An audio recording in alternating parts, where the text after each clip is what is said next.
Welcome to the world of waterfowl. I'm Shannon from Heritage Conservancy. Now let's dive in. Okay, so we have Diane Allison here today with us to share a little bit of knowledge on waterfowl with us. She's one of our local bird experts in Bucks County. So Diane, what are some of the key features of waterfowl?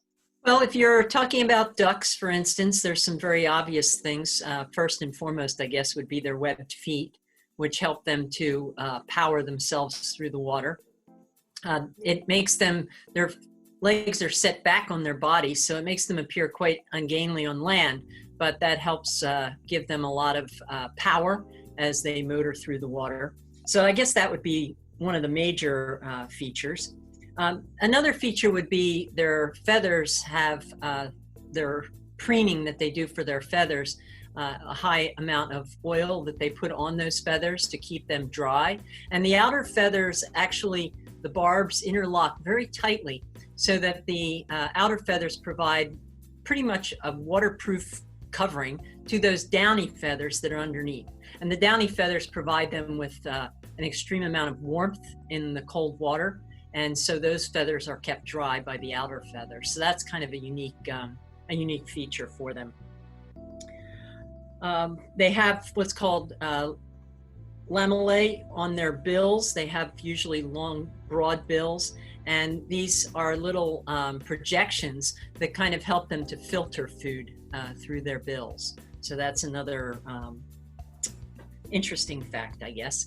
And they also have, a lot of people wonder, how can they be in that freezing cold water in the winter and their legs are just bare there? Well, keeping in mind that their legs, their feet have no real innervation, they don't have nerves, and they don't have much of any blood supply or blood vessels either. So they're not feeling that cold in their legs, and it's not transmitting and chilling down the rest of their body while they're in the water.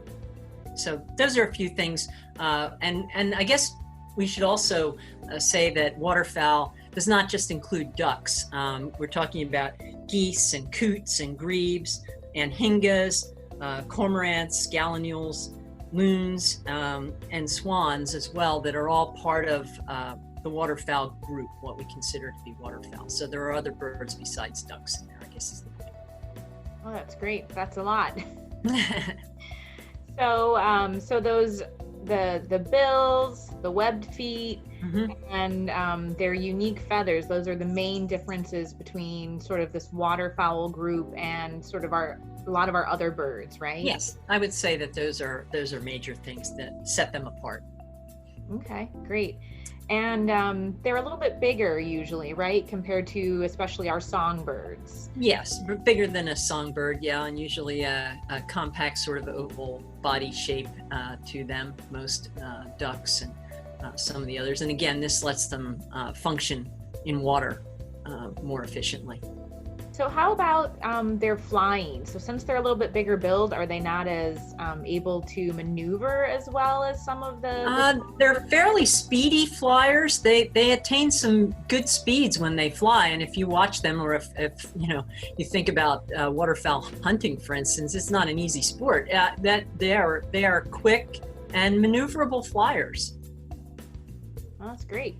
And also, as long as they're in water to get their takeoff, they're actually not all that slow about getting off the water either. So, yeah, good. I'm always amazed at the speed with which they fly. If you're trying to identify them as they fly across the sky, they are moving, and you don't have a lot of time to catch marks and figure out who's who.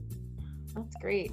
Next up on the world of waterfowl, we'll get answers to the question, what do waterfowl eat?